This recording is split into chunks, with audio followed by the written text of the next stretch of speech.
Ya, Assalamualaikum warahmatullahi wabarakatuh. Perkenalkan, nama saya Desriana dari SMK Perguruan Rakyat 2. Di sini saya bersama Ibu Sulastri ya, Bu ya? Dari SDN Cipinang Besar 05. Oke. Kali ini saya akan mewawancari beliau selaku menulis tugas demonstrasi kontekstual 3.1 tentang nilai-nilai kebajikan pengambilan keputusan dilema etika. Oke. Baik Ibu, boleh saya izin bertanya ya Ibu ya? Oke, pertanyaan yang pertama, selama ini bagaimana Ibu mengidentifikasi kasus-kasus yang merupakan dilema etika ataupun rujukan moral? Baik, saya akan menjawab ya.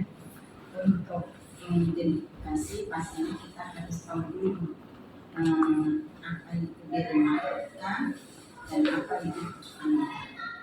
Dilema etika merupakan situasi yang terjadi ketika seseorang harus memilih antara dua pilihan secara moral dua-duanya benar tapi bertentangan. Ini banyak terjadi di lingkungan kita, hanya perlu segera diselesaikan jika ada masalah. Yang kedua, rujukan moral merupakan situasi yang terjadi ketika seseorang harus membuat keputusan antara benar atau salah. Biasanya ini antara keadilan lawan rasa kasihan, ya. Begitu, jadi kita harus bedain dulu antara dilema etika dan Rujukan moral. Sekarang dulu ya, pengertian yang tersebut. Lalu yang kedua Ibu, menurut Ibu nih bagaimana sih cara menjalankan pengambilan keputusan di sekolah Ibu, terutama untuk kasus-kasus di mana kadang ada dua kepentingan Ibu sama-sama yang mengandung nilai kebaikan sama-sama benar. Baik. Cara pengambilan keputusan pastinya kita harus punya sikap yang bertanggung jawab, yang mendasari nilai-nilai kebajikan dan menjunjung tinggi nilai-nilai kebajikan, yaitu dengan cara atau melalui pertimbangan-pertimbangan, tetapi tidak menabrak aturan atau undang-undang yang berlaku. Lalu yang selanjutnya Ibu, menurut Ibu langkah-langkah atau prosedur yang seperti apa yang Ibu sudah lakukan selama ini? Langkah-langkahnya untuk menyelesaikan masalah dilema etika tadi, pastinya kita harus mengenali dulu nilai-nilai yang saling bertentangan. Hal apa sih gitu. Terus yang keduanya siapa yang bertentangan di dalam hal ini. Terus yang ketiganya bisa juga dicek data faktanya apa, mengenai apa dan sebagainya. Baru kita bisa melihat benar atau salah atau benar atau benar, bertentangan dan sebagainya. Baru kita bisa cari tahu lebih dahulu Ibu permasalahannya. Lalu hal-hal apa saja yang menurut Ibu dianggap efektif dalam mengambil keputusan pada kasus-kasus dilema etika Bu? Pengambilan keputusan yang bijak atau yang baik sebagai pemimpin pembelajaran pastinya ya akan sangat mempengaruhi kehidupan atau masa depan di dalam organisasi. Ya, setiap keputusan yang kita ambil sebaiknya membuat seseorang itu menjadi dihargai, dihormati, ya, tidak dijudge hal-hal yang berarti harus saling menghargai ya, jangan sampai ada yang merasa sakiti.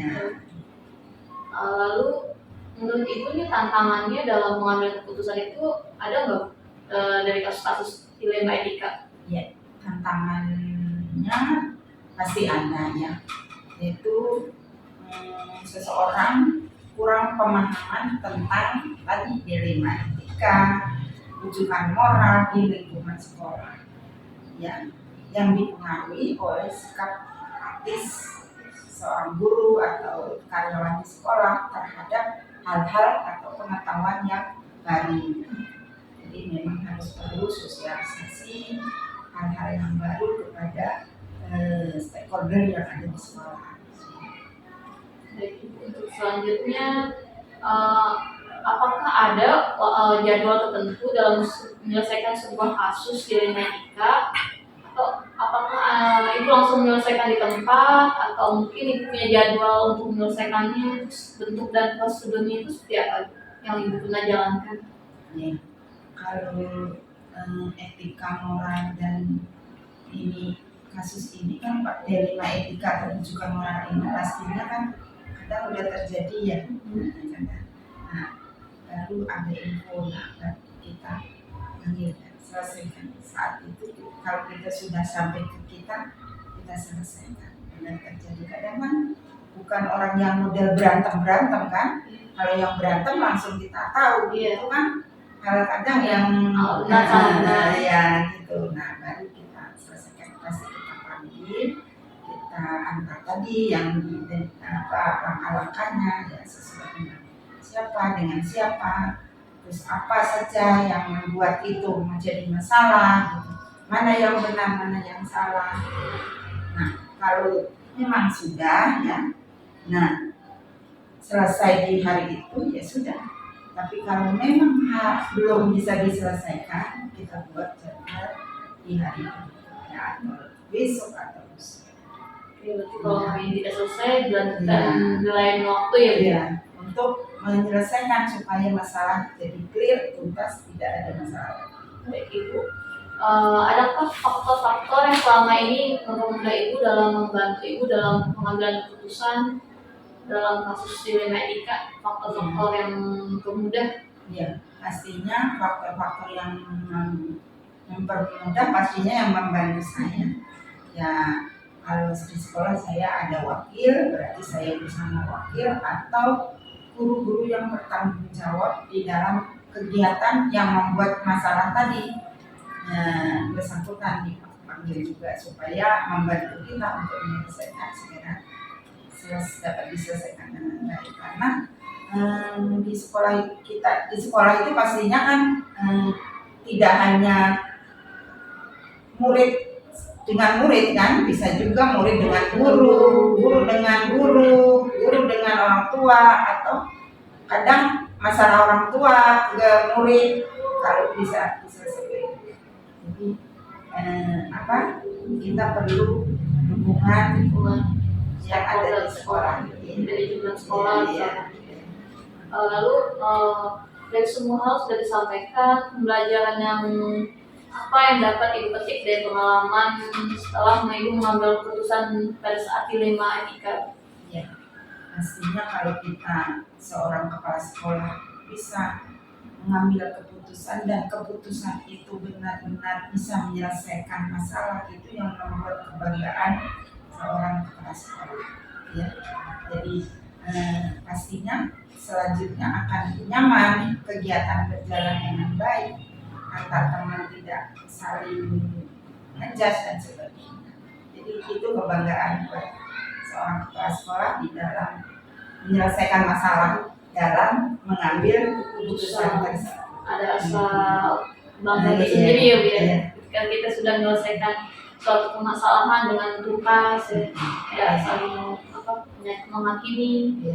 Ibu, terima kasih Bu atas waktunya, sangat bermanfaat topik baik yang sudah disampaikan. Semoga dari wawancara kali ini saya menjadi lebih baik lagi dalam mengambil keputusan pada saat dilema etika ataupun pada saat jujukan moral. Ya, sama-sama. Terima kasih juga, mudah-mudahan jawaban Ibu tidak mengecewakan dan CGP-nya segera selesai. Siap, terima kasih Ibu doanya, semoga Ibu sehat selalu. Amin. Terima kasih.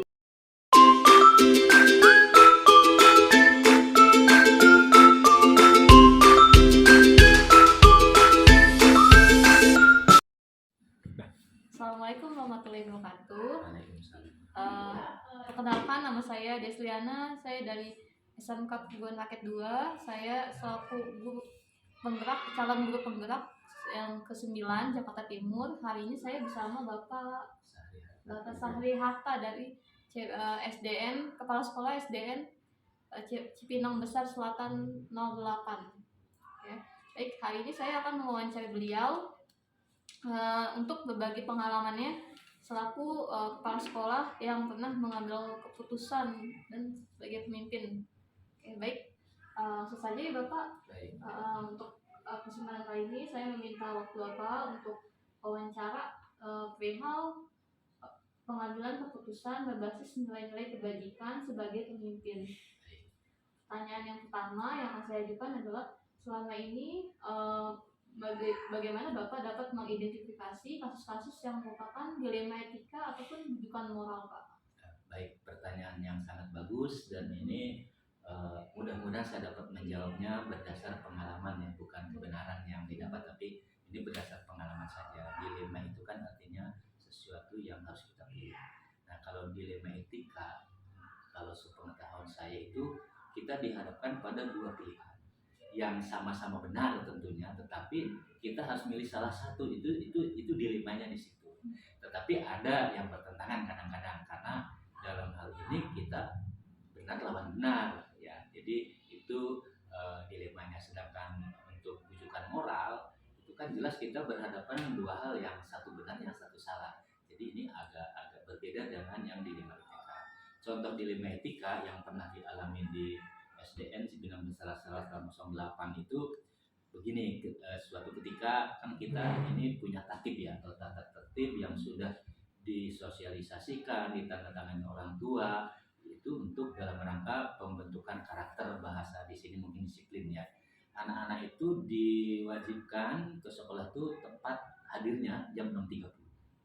Nah, ini kenapa pagi sekali? Karena kalau kita bolehkan siang, malah kesiangan dia. Kenapa? Karena untuk arus perjalanan di jalan raya tambah siang kan tambah padat.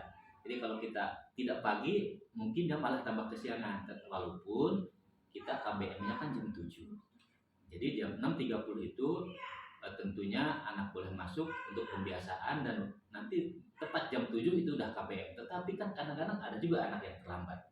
Kalau memang kita main, wah ini udah terlambat nih, ya dipulangkan saja anaknya, udah kamu gak usah belajar, pulang. Tapi kan kita tidak begitu. Kita tidak serta-merta harus memulangkan anak, kita tanya dulu. Kenapa nak? Kesiangan atau kenapa terlambat? Mungkin jawaban pertama oke, bisa kita terima. Tapi kalau besok diulang lagi dengan anak yang sama, kita tanya yang kedua, masih sama jawabannya. Nah, yang ketiga baru kita naikkan pertanyaannya. Nah, bila perlu kita adakan sanksi. Tetapi karena di SDN Cipinang Besar Selatan 08 ini sekolah ramah anak, kita tidak pernah mengasih hukuman atau sanksi berbentuk fisik. Ya, kita bisa saja panggil orang tuanya, terus kita serahkan ke bimbingan konseling. Itu juga merupakan, saya kira ya, bukan hukuman ya, langkah untuk pembinaan, perbaikan. Bahkan kita janji dengan anak-anak itu yang terlambat, bagaimana nih supaya tidak terlambat, kita coaching ya. Apa komitmen berikutnya, dan itu di sini berhasil. Akhirnya mereka sendiri yang menentukan, oh iya Pak, besok saya tidurnya lebih cepat supaya besok nggak kesiangan umpamanya, atau besok saya mempersiapkan alat tulisnya dari sore sehingga pagi-pagi nggak nyari ya. Lebih ke seperti itu untuk yang kami alami di sini. Oke.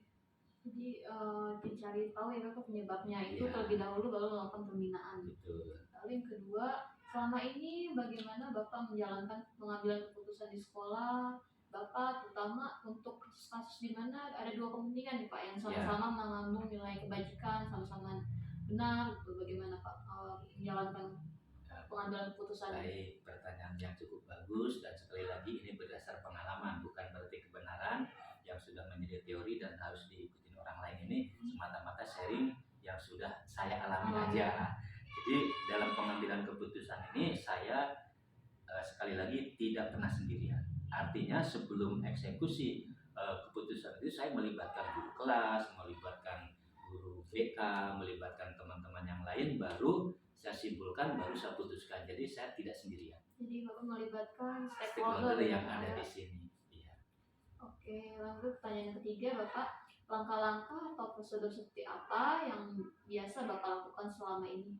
Baik, ini pertanyaan yang bagus juga, dan kalau dibilang prosedur atau langkah-langkah, saya tidak punya prosedur baku ya.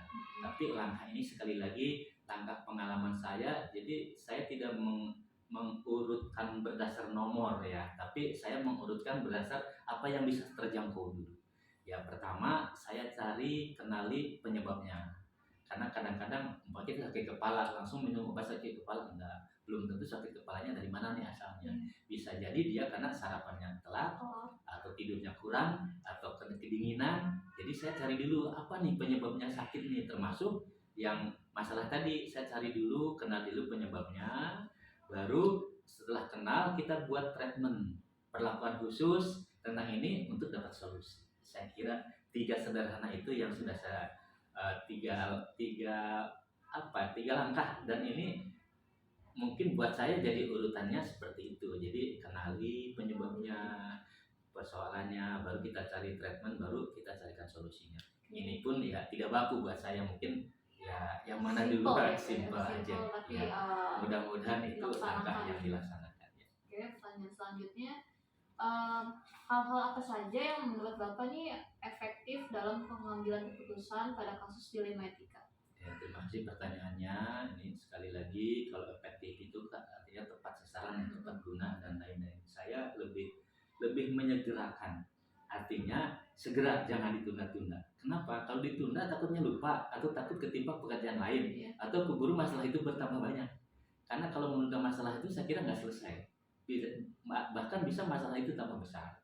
Jadi saya selalu berusaha menyelesaikan, jangan ditunda-tunda, walaupun nanti akhirnya tidak selesai, paling nggak saya sudah mencoba. Artinya tentu dengan yang lain juga yang kita ajak bicara, umpamanya ajak bahas ketika briefing dan lain-lain. Jadi saya punya prinsip supaya efektif ya segerakan, selesaikan secepatnya supaya tidak tambah berkembang masalahnya. Oke. Bapak, setiap pengambilan keputusan tentu pasti ada tantangannya ya Pak. Iya. Tantangannya yang pernah Bapak alami itu seperti apa Pak pada kasus dilema etika? Kalau tantangan ya boleh juga sih bilang tantangan atau hambatan ya. Tapi buat saya ya karena saya juga senang dengan tantangan sih, karena saya berburu juga ke tantangan, termasuk berburu menyelesaikan masalah. Saya kira yang pertama konsistensi kita itu buat saya tantangan juga. Kedua, kita data kan kita perlukan, tapi kadang-kadang kita tidak punya data. Itu yang membuat ya agak sulit ya kalau tidak punya data, karena terus terang aja orang kita, itu terutama saya, tidak membiasakan mencatat apa yang dikerjakan, tidak mengerjakan apa yang biasa dicatat, atau katakannya minim lah data ini. Saya kira ini tantangan juga buat saya. Dan juga kita juga kalau menyelesaikan masalah kan harus continue ya, artinya harus terus menerus memerlukan waktu, padahal kita kan waktunya nggak hanya menyelesaikan masalah ini aja. Jadi itu merupakan tantangan juga sih buat saya, artinya tadi konsisten, data, waktu juga, makan waktu sih. Ya saya kira itu. Tantangannya banyak ya Pak ya.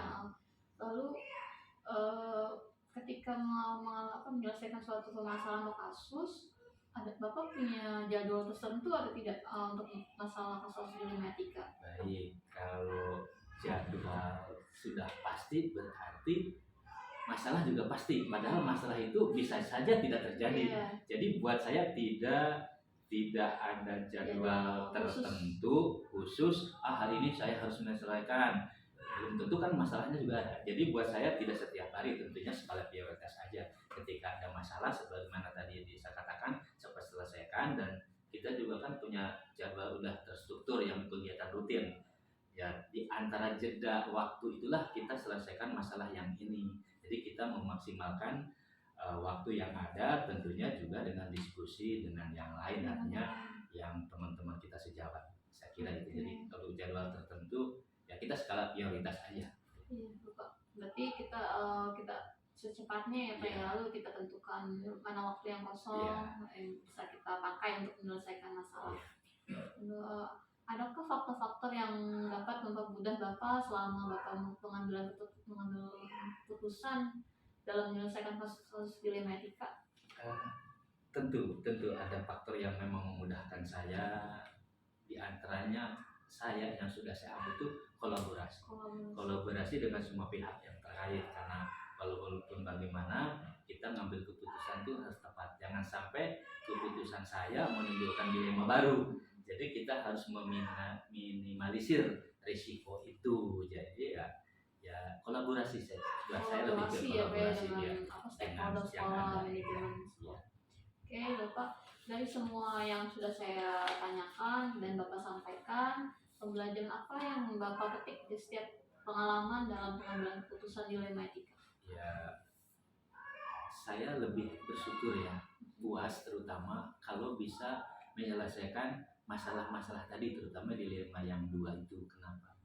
Karena itu tadi, saya kira setiap tantangan atau kesulitan kalau sudah bisa terselesaikan ya tentunya tidak terbebani lagi. Berarti ya ada kebahagiaan kan, baik sendiri walaupun ya mungkin buat orang lain biasa, tapi buat saya kebahagiaan itu sederhana. Artinya tidak perlu mahal. Ternyata dengan membantu menyelesaikan masalah di sekolah kalau dan itu merasa bermanfaat buat orang lain juga suatu kebahagiaan untuk buat saya. Itu pembelajaran saya selama ini. Baik Bapak, pertemuan kali ini sangat menginspirasi saya dalam Terima kasih. praktik baik Bapak yang sudah Bapak sampaikan dalam pemecahan pengambilan keputusan kasus-kasus dilema etika. Semoga saya bisa mengambil intisari dari pengalaman Bapak menjadi pemimpin pembelajaran yang mengambil keputusan berdasarkan nilai-nilai kebajikan dan bijaksana dalam menyelesaikan masalah. Amin.